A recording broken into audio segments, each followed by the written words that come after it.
everyone, my name is Sandra. Welcome back to my channel. So in today's video, I want to talk to you about all of the work that goes into making a YouTube channel. I feel like there are a lot of misconceptions about all of the work that a person does to create content for a YouTube channel. And when I say that, I'm talking about when somebody, doesn't matter who, starts a YouTube channel and their friends or family kind of scoffs and they're like, oh, what the heck is that all about? You're just doing it for fun. You're doing it because it's a hobby. Like, you're never going to accomplish anything with that. You're never going to make money. So here's where I want to correct you, my friends. So number one, the longer you stay with it, if you actually stay with it, you will make money. It is a waiting game. It is a numbers game. And you will eventually get there. You just have to stick with it. And I think that's what happens. A lot of people quit before they even get started. So the other thing too is people tend to think that it's just for fun, that it's just something you do in your spare time, like some kind of hobby. And I mean, a lot of people might just be doing it for fun, but when you're actually doing it to grow a business or to be your business, that might be like the goal is to have a YouTube channel.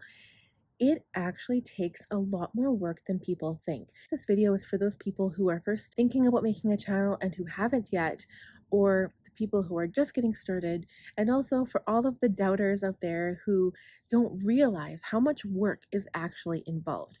And again, I'm going to be talking about this from my experience because everybody has a different style of editing. Everybody has a different style of filming and creating, and everybody's niche is different as well. So there are people doing crocheting videos, fishing videos, unboxing, tech videos, technology videos, and planning and bullet journaling videos, and even makeup. Beauty is one of the biggest things that got started on YouTube many years ago. There's a lot of different things if you break it down. And even myself, when I first started, again, it's a learning curve when you start. So there are a lot of things you have to figure out, a lot of things to understand, a lot of things to learn. And once I felt like I grasped all those things, I started getting bored at the beginning of making all of the videos. And I think I was up to 5 or 6 videos a week. And I was getting bored. I didn't think about all of the steps in my head of what actually happens in the process of creating content for YouTube. And then I added on another YouTube channel. So yes, I have 2 YouTube channels. I have cut back my filming schedules. I film 2 videos on my main channel and 1 video on my beauty channel, but 3 videos a week is still a pretty tall price tag for the amount of time that one person has in one day. Remember, we only have 24 hours in a day. So my other hats that I wear, I am a full-time mom. I originally stayed home to look after my 2 kids. I have a 7-year-old son who's in grade 1, and I have a 1-year-old daughter. I have my 2 YouTube channels. I have a Patreon account, which I've technically put on hold, but I've technically put on hold until I get patrons. And I also have a blog that I update weekly. I write for it weekly. I have a website to upkeep, and I also own a sticker shop, which is fairly new for me. Another thing that I can say is I work harder for my online business, or for all of the things that I do. I work harder at that than I have ever worked in an actual full-time job where people paid me. So I've worked at many different places, Sobeys being the longest one, and I never did as much work there as I do right now. And everyone out there watching this must be like, how is that possible? Like, you were getting paid for that job and I'm not getting paid now. I think it kind of comes into when I was working at Sobeys, I only had the one job description. I was only the store administrator. I was only a cashier at one point in time. I was only the file maintenance clerk. So I only had to do that one role. Whereas with my business now, I'm my own marketer, I'm my own content creator, my own social media poster. I deal with money, I deal with comments, and I deal with tons of different things. If you were interested to see all of the things that someone creating content for an online business has to deal with, I'm going to link a video for you that I recently created, and you can check that one out as well. So this video is strictly going to be what I do for my YouTube channel, and this will just be pretty vague only because some of these may pertain to you and some may not. And this is what I have to do for my videos because I do stationery planning and goal videos and bullet journal videos. So this mostly pertains to that and sometimes makeup as well. So again, these steps are inclusive just to the video creation process itself. It's not to actually get set up on YouTube. So when you first start, there's also stuff that there's also work that goes into that. So you will be doing a lot of research, watching a lot of different videos on YouTube just to figure out what equipment you might want to get, how to edit even, because that is one of the biggest learning curves when you first start. For myself, I know I spent hours browsing the internet and watching videos, just trying to see what other people did so I could get a good grasp on, the techniques of creating content at the very beginning. So just so you know that there's a lot of planning that goes into even starting or thinking about starting a YouTube channel. But let's get started on the actual steps of creating your videos. So the first step is, of course, planning. Planning is huge. So there are times when I have these instantaneous ideas and I'm just like, aha, I need to write that down in my bullet journal. So I'll grab a pen, I'll grab my bullet journal and I'll write down the idea. Sometimes I'll post it to Asana, which is the business management tool I use online. I have an app for my phone. So if I'm out, I will just quickly jot down the note in there and I have it and then I won't forget. But a lot of times what I'll do is actually schedule myself an hour every week to sit down and brainstorm tons of ideas. So I need ideas again for all of the different content that I create. I have sticker ideas and blog writing ideas and then also YouTube ideas. So can you imagine at one point I was creating 6 different videos a week. I had to come up with 24 to 30 videos for a whole month, which was crazy. And I was doing weekly plan with me's, which made it a little bit easier, but that's a lot of content to try to have to come up with. And I think at that point in time, I wasn't working as far ahead as I work now. So I had to actually think of those ideas more spur of the moment, which was even more difficult. So there are certain videos that require more thought than just a quick idea written down. Sometimes I'll make jot notes on it, and if things come to mind, I'll just add to it. So I actually keep an idea section in my Frank and Planned Happy Planner, and I will just quickly write down those ideas under that topic. And then when I come to that blog or that video, and then I can simply read what I have written and I can cover it that way. So the other thing I do in planning is I create my content a month in advance. So as filming this video, I'm on May 11th today, and I've already planned my content for all of June. And it's a little bit more difficult because when there's holidays, and because my content kind of revolves around holidays. If, say, for instance, there's a Valentine's Day theme that I want to do in my bullet journal, I need to pre-plan and make sure that video is posted on or before Valentine's Day. And pretty much with every holiday, I just have to make sure to arrange it, especially now that I am only posting my main channel videos every Tuesday and Friday. I just have to make sure that it revolves properly around those holidays. And also, if I decided to take any vacation, which obviously right now you can't go anywhere, but if we could, I'd also have to plan out ahead. Sometimes people will strictly not post any videos, but I always want my content to run smoothly. So I would do a whole bunch of videos and schedule them ahead of time. And then that way I've got videos going out right through my holiday. So step number 2 is prep. So prep is a big one, and this is basically getting all of your equipment ready. For my bullet journal and planning videos usually take the longest, because what I'll actually do is plan out what color scheme I want for that week, and I'll get all of my washi tape and all of the stickers to match. I'll have it all laid out right beside me, and then that way the video goes so much smoother.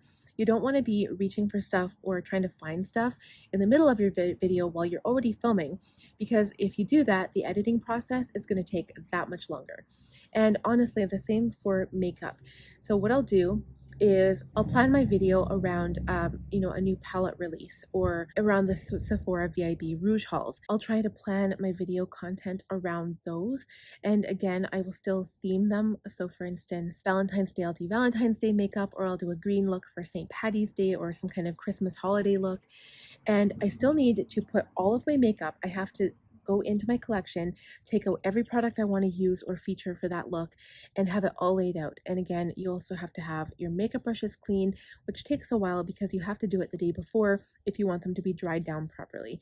So there's a lot of like thinking ahead and preparation in any type of video that you do. You also have to think about what you're going to say and how you're going to say it. And sometimes, even if it's just like me talking to you like we're doing right now, I might not be filming a makeup look, but I will still have to do my makeup because I want to look presentable on camera. And sometimes this is kind of part of the productivity side of my head, is what I'll do is take advantage of that. So if I know I want to film these types of videos where I talk to you guys, like where my face is on the camera, I will go ahead and do my makeup, and I'll actually film that video first so that I get like an extra video out of it. Again, all of this takes time, so you really do need to plan and prep your time as well, especially if you have kids, and it's really hard. So step 3 is scripting or creating outlines for what you want to say. Now, I personally have tried scripting my videos before, and it only works if you're doing a voiceover. And honestly, I don't like scripting because I feel like if I'm reading from a piece of paper, I'm not talking to you guys.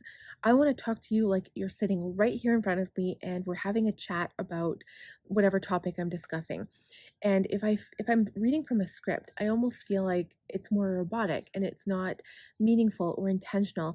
And if there is a time when I need to just talk to the camera, I won't be able to because I'm not going to feel prepared. I'm not going to feel like I can just say what I need to say, and my mind's going to freeze up and it's not going to be very personable. So generally what I'll do is I'll create a general outline of what I want to say. I'll use main topics to just kind of guide myself, and so I'm not straying too far in my videos. And a lot of times what I've actually been starting to do is I've been creating blogs on the topics I've been talking to you guys about. I'll print off my blog and then I'll read from that, but I won't read from it. I'll just kind of look up the main topics and then discuss my points thereafter. Remember, writing things down also takes time. I think writing down for me is probably one of the longest things. And so I usually fly by the seat of my pants. I can't afford any time to write stuff down. So I can't imagine scripting videos. It's way too much work. Okay, so step 4 is the actual filming process. So personally, I have 2 styles of filming currently. I usually film top down if I am filming like bullet journal or planner spreads, or I'll film face to face like we're doing today. I'm currently in the process of filming more clips and more angles and just getting different views. And it's kind of a learning curve, so I am trying to start to see videos like that soon. And I think it does create like more of a visual interest, and it excites the reader, and you get different views and different pictures of things going on in the person's life. It is more work, it is definitely more time consuming, but I also think if it lets your viewers be more entertained, I think it's worthwhile because that's kind of what we're here for. Another thing that you might have to do if you are not filming yourself is ask somebody for help or hire outside help. And that also takes time to try to outsource someone who would be good at filming. You need to make arrangements, and that all takes time and money. So another thing too is if you are filming on a camera, I'm currently filming on my iPhone, and my iPhone is always charged because I charge it the night before. But if you are actually using a camera, you have to ensure that your batteries are charged. There is nothing worse than your battery dying in the middle of a clip because you'll forget what you're going to say, or you'll kind of get off of your mode of like filming, because when you're doing a particular task, usually it's nice to just finish it. So make sure your batteries are charged, or make sure you have a spare battery set aside. That way you won't be interrupted in the middle of your video. So one for me is a huge scheduling thing where I've got 2 kids and they're loud. My son is currently doing school at home, so I have to film in an area where it's quiet. Like right now I'm filming outside and it is actually quiet except for the vehicles going by. There's hardly any wind today, so it's a perfect filming day outside. But a lot of times, if it is nighttime, I will film in my living room if everyone is quiet or sleeping, or I'll film my makeup videos in my bedroom. But you need a quiet space to film. So if you are living with other people, you need to have either schedule time, you either need to go somewhere quiet, which takes time again because you have to find that time when everybody is quiet. Step number 5 is uploading your video or all of your clips onto your computer or hard drive. For me, when I used to film on my iPhone 7, I think there was a serious issue with it. It would take like half an hour to an hour to upload a video, and that would simply be like a half-hour video to upload. And so that took the most time, and it was so time consuming, and I could do nothing else but sit there and wait for it. Now that I currently have my new iPhone 11 Pro, it's really quick, and I do have all Apple devices. So all I use is AirDrop, and it usually takes, I think the longest video has taken me is about maybe 20 minutes because I had like a 5-hour video clip. That actually does take time, and a lot of people, including myself, won't actually take that into account. But if I was going to write down all of the time it took to add up all the steps, I'd have to include this part because it can take anywhere from like a few seconds to 15-20 minutes. And this is a tip, not so much like work that has to be done, but a tip is to upload onto a portable hard drive rather than your computer's internal hard drive. And that's because some videos take up a lot of space, and if you can actually work off of a hard drive, like an external hard drive if you wish. And that way, number one, it's portable. So if someone else wanted to work on it, or if you wanted to take it somewhere else, you could without having to take your entire computer. Also, if you have a computer crash or something happens to your computer, your files are safe and you have them to use on another computer. Okay, step 6 is the actual editing process. So again, this is probably the longest of the entire creation process. And when I say that, when you are editing, after you have uploaded this video to your computer, this is where you piece together all of your clips, if you have multiple clips. So you drag it into your editing app. Oh, I'm only going to talk about iMovie because that's what I use. But you drag it into iMovie, and you put all the clips in the order of which you want them to be, even in adding in the titles and the transitions and the end screen and video clips. If you have like clips to introduce yourself and like exit the video, all of that takes time. There are parts like if you add additional pictures, you can use, I think it's Adobe Illustrator. I use Canva. So that takes time. I think for an example, I was creating my perfume collection video and I wanted to create these little cards to show all of the notes on each of my perfumes. I took 3 hours to create all of the cards for each individual perfume. So I include that as part of my editing process because it's something I need to do during the editing. Unless I'm fast forwarding the video to edit, the video will take at least as long as the video itself. So say for instance, you have like a half-hour video, the editing process will take at least a half hour, upwards of an hour and a half per video, if your video is 30 minutes long. So I call this stop and go time. And basically it's when you're editing a clip, it's basically once you've expanded the clip to see where you can like pull out pieces. Sometimes I say or like or but or and I want to remove those. You can actually break down your video to 1-second clips and you can just cut that right out of there. And so nobody will tell and the video looks fairly normal. But if you do that and you have like an hour-long video, that process is going to take you the whole hour to watch the video, 30 minutes to a full hour of just that stop and go time. And it can take people longer than that even. I think I was watching The Meticulous Manicurist and she said one of her hour-and-a-half videos takes upwards of 5 or 6 hours to edit. So I'm not sure how her editing style is. In her case, she would have to take out important things, like if there was any confidential information that her clients were saying, she would have to remove that. So I think it just depends on everyone's editing style and what you do. One of the biggest tips that has helped me out a lot is when you're editing, even if you don't want to speed up your video, do it in 2 or 3 times fast mode. And that way, if you have like an hour-long video, your video will be shortened. Like say you fast forward an hour-long video, now it's only going to be 20 minutes, and that will take a lot shorter to edit than if you left it as a whole hour. Okay, step 7 is voiceovers. Technically, this is still part of the editing process, but I wanted to add it as a separate thing because in my editing steps and my process, I have to do my voiceovers at nighttime when my kids are asleep. So the editing part I can do when, the kids are playing or whatever, but then the voiceovers are when the video is completely done being edited. I can sit down and I actually do my voiceovers right into my computer. You just have to make sure that your internal mic is turned on. And sometimes there's like a security feature that will prevent you from doing it. You just have to go into your security preferences and switch that. I find that to be the easiest way without going out and buying an actual microphone. And one of the main reasons I do a voiceover is if I want the video to be a lot faster. So if I'm doing a video, and I think the best example is probably a makeup video, if I'm talking and doing my makeup at the same time, it takes forever.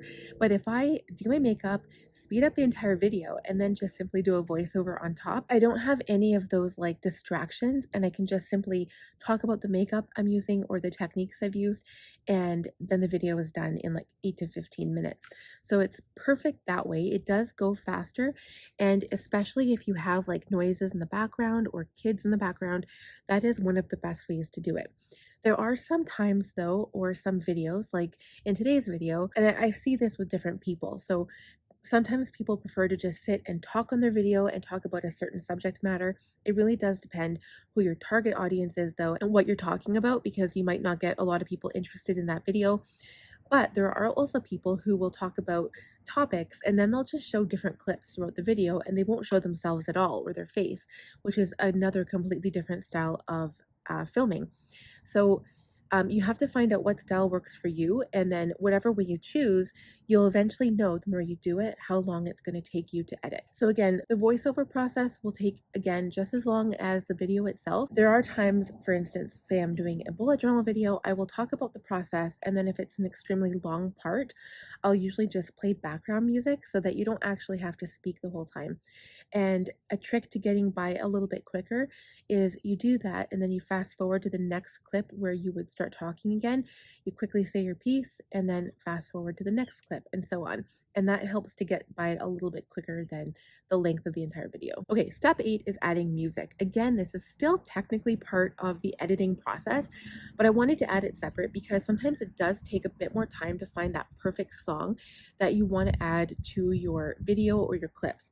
And sometimes my videos are actually long enough to add multiple songs to, so I have to go in and try to find similar content or similar songs to use in that video. And another thing that I like to do is I always list the music or the song or the artist down below in my description box.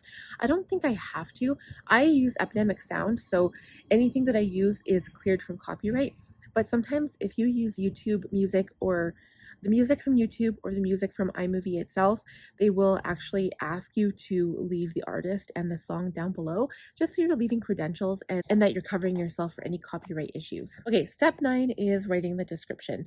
And I don't know if you would classify this as editing or not, but this sometimes takes a really long time for me. There is a customizable spot under your YouTube settings where you can go in, and if there's a repeated message that you want to leave in your description box, you can add it there and it will be added to every single one of your videos. And that really does cut out time, so you're not retyping the same thing over and over and over again. So I always add all of the products I've used in every single video. I will leave that down below, and because I'm an Amazon affiliate, I'll also leave the links to every single one of those, but that will be in a separate step. But I do list all of the products I've used. Say I'm doing a makeup video and I want to remember all of the makeup I've used or the brushes I've used throughout the video. I'll take my iPad or a piece of paper and I'll just write down all of the things I've used. And then later when the video is done being edited, I'll go into the description and write and type out all of the things. And that's what I do. I have seen some YouTubers, instead of writing everything down, they'll just quickly switch between YouTube, watch the video, and then type it down in the description box. And I like writing some things down. I might not script my videos, but I will write the products I've used in the videos down just so that I can easily go back and type it all out at once. So step 10 is adding affiliate links. And so again, this won't be for everybody. It's only if you are part of an affiliate marketing program. And I know that there's affiliate marketing with almost every company. You just have to apply for it on their website. But that also takes time, because what you're essentially doing is looking up the product and then finding the link for it and then posting the link to your description box. And so I usually say that takes anywhere from 5 to 15 minutes, depending on how many products you have in your description box. Another thing too is if you are talking about another video creator or somebody else on YouTube, it's a good idea to link the video or their channel down below. So you can have up to 5 cards on your main screen, but if you are trying to link a specific video, I don't think like, I think I tried this before and it won't let you add it on the screen. So I always add it in the description box, and then you can just write a little tidbit about it, like the person's name, and say, you know, find so-and-so here, and then leave the link. Again, that takes a little bit of time because you're searching for their channel or that particular video, and then you just have to copy and paste. Okay, step 11 is adding end screen and card. So the end screen is just a place where you can add videos that you want to leave your viewers with so that they have something else to watch. You can actually add your subscribe buttons, and it's just like this little ending place where it's good to just so your viewers can click on those videos or your subscribe button. It sometimes takes a little bit of time to set up, and you can pick different videos or different playlists each video if you want, but you can also just use the one from your previous video, which makes it really easy. So cards are, like I was talking about before, you can have up to 5 cards per video. And it's basically when you talk about you're referencing another video in your own playlist or one of your playlists or someone else's channel, you can just leave a little notification on your screen, and all of the viewer or subscriber has to do is click on it, and then they can just go to that person's channel or that next video if you want. Step 12 is creating thumbnails. So a lot of content creators will argue that this is probably the most important part of like the whole YouTube process. And I'm not really sure if I'm in agreement with that. I do know it's important to initially draw in the viewer. And so you need something that's interesting. You need something to draw people in so that they click on your video. And then, you know, how your video does after that is up to your video and what your content is about. But that initial picture is really what's going to draw people in. So you want to make it interesting, and you want to spend a little bit of time, but I wouldn't say that it's going to take longer than the entire filming or editing process. So I use my iPad Pro to actually draw using Procreate on top of a picture, and I do personally take a whole separate picture for that video. YouTube will actually automatically take 3 clips from within your video, but a lot of times they're not very good clips. It'll be like a weird face that you make or part of the video that you really don't want anyone to see. So my suggestion is to always just take a picture of whatever you are filming, and then you can go from there. And so things to decorate your picture that you could use, again, Adobe Illustrator. I use Procreate on my iPad Pro, or you can also use Canva, which is an amazing digital art technology. So if you do decide to take a picture for your thumbnail, the best bet is to do it right before or right after. So that way you don't have to like go back and like set up everything again if it's video of something else, and you won't forget. And most of the time you will need to resize your thumbnail. So YouTube allows you to upload a 2 megabyte size picture. So if your picture is like 4 or 5, you just have to size it under tools on your computer, and you can easily make it smaller. Step 13, scheduling your video and content planning. So it kind of comes around full circle. On this part, you can choose to schedule your video, make it public, or have it unlisted, or just save it for later. So personally what I do, because I am creating content so far in advance, I schedule all of my videos. And sometimes if like a video is just about to air, say it's the day before, and it's a video that I think would be really popular, sometimes I'll make it like a live countdown so that people are excited for it. But I think that works if you have like a really, really big audience. And so far I haven't had that much experience with it. But it's called premiering your video, which is kind of cool. Scheduling your video takes time because you have to kind of start from. So you have to make sure that you're scheduling consistently and based on what your original schedule was. So step 14 is watching your video go live and making it public, and also be available for comments or questions. So when people have a bigger audience, and I don't think it really matters at the start so much because your video might not get tons of views or tons of likes or comments right at the beginning. But for people who have bigger audiences, it's important to be available for the first hour or so after posting your video, because a lot of people will have questions or comments, and it's always really beneficial to respond to anyone that comments with an actual comment, not just like a thumbs up or a heart or like a like. It's good to actually talk to them and get them actually engage with your audience. Okay, step 15 is still something that we should include with the whole content creation, because this really does tie in and make your videos better. So it's studying your analytics. So number 1, this really helps with content ideas. You can find out what your audience likes if you look at your top 10 videos. I always check out my top 10 videos every month. I do this on a monthly basis, and I always look my top 10 based on the number of views and the amount of watch time. Another important thing to do is watch where people stop watching your video. That sounds crazy, but it's a good tip, because if you know where people kind of leave your video and stop watching, you'll know where you went wrong, what you did, and how you can correct it for next time. And you can use your analytics as a learning and growth tool so that you can make future content that your viewers are gonna love. I hope that gives you a breakdown of all of the steps needed to create content on YouTube. Again, these steps aren't for everybody. Some people might very well edit on their iPhone or on their iPad, so you won't even need a computer for that. But these are my personal steps, and I hope it kind of gives you a more in-depth understanding of all of the work that you actually need to do to create a YouTube channel or to create content for your YouTube channel. I hope you liked the video. If you did, please give it a big thumbs up. If you're new here, I would love if you would consider subscribing. And again, last but not least, click on that bell button to be notified every time I upload a new video, and we'll see you guys in the next one. Bye!